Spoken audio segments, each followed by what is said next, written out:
This story happened to me when I was at a summer camp called Sunrise. I was only 8 years old. I was a terrible fidget. My friends have always told me that I like to look for adventures on my backside. Yes, that's the truth. And then one day, my parents decided to send me to a summer camp. There I met Collier, Vova, Liker, Vera and Tolia. They were all my age. And one day, when we were sitting by the campfire, the counselor told us a scary story about a forest ghost. Do you know why no one ever goes outside at night without counselors? What is it? She asked. Everyone pointed with their heads, because we have a ghost here. Everyone who ever went outside at night without counselors went missing. No one knows what it does to young children, but it obviously doesn't play. All the girls covered their ears, but not me.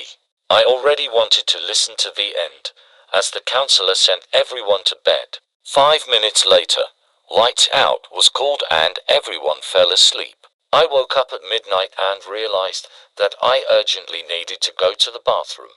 I was afraid to go out alone, and the counselor's room was too far away. I woke Leek up, and then, remembering the story of the counselor, I woke up the rest of our company. The 6th of us went to the toilet, which was located on the street. Fortunately, everyone else had the same need as me. I went in first, then Liko came in, then Vera, Collier, Vova, and Tolia came in last. We didn't wait long for Tolia and decided to slowly return, hoping that he would catch up with us later. As soon as we turned away, we suddenly heard Tolia's scream. We turned around abruptly and saw that the toilet door was open. The lights were off, but Tolia wasn't. We were afraid to take even one step. Then, there was a rustle from the direction of the forest. Yes, the camp was located in the middle of the forest. This is Tolia. Let's run. We need to save him. Collier shouted and ran into the forest. Wait, there's a ghost, I shouted, but he couldn't hear me anymore. We decided to wait for him, hoping that the ghost story was just an ordinary story. 15 minutes went by, and the guys still weren't there. I went to look for him, Vova said. No, we have to stick together, Vera said. She's right, we're with you, I confirmed. No, I'll go alone. Tolia and Collier are there. I have nothing to be afraid of, Vova insisted. We had to agree. Vova is gone, and Lika decided to run after him, just in case. Vera and I were left alone. I'm very scared, Vera whispered, clinging tightly to me. It was dark. We stood in one place for 10 minutes, trying not to make a sound. Then, I felt something very small fall on my head. One looked up and froze. There was something with red glowing eyes sitting on the roof of the camp. Even in the dark, I could clearly see the color of his skin, gray. It had no teeth, a long tongue sticking out, no hair and no clothes. His face is covered in blood, his hands have been chopped off, and drool is flowing from his mouth. It was on all fours, looking at us.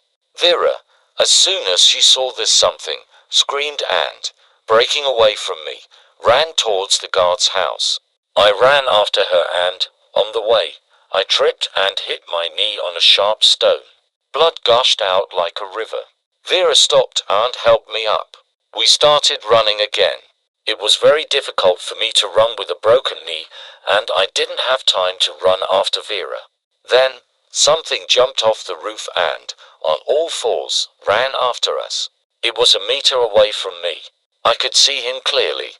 There were large scratches and bruises on his face. Vera started banging on the guard's door.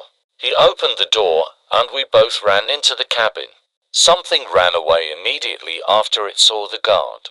We told him everything, and he woke up the counselors on the phone, took a flashlight and went to look for the guys. A minute later, all the counselors were helping him. The guys were found half an hour after the start of the search. They were in a terrible state. Their bellies were ripped open, and the contents were outside. I went up to Vova, took his hand, and, pressing it to my heart, began to cry softly. Yes, I liked Vova very much then. The guard pointed the flashlight at me and I noticed something. There was a large amount of grey dirt under Vova's fingernails. I looked closer and realized that it was leather. The skin of that monster. I remembered the scratches on the monster's face. Vova, you resisted. He resisted to the end. I whispered and cried even harder.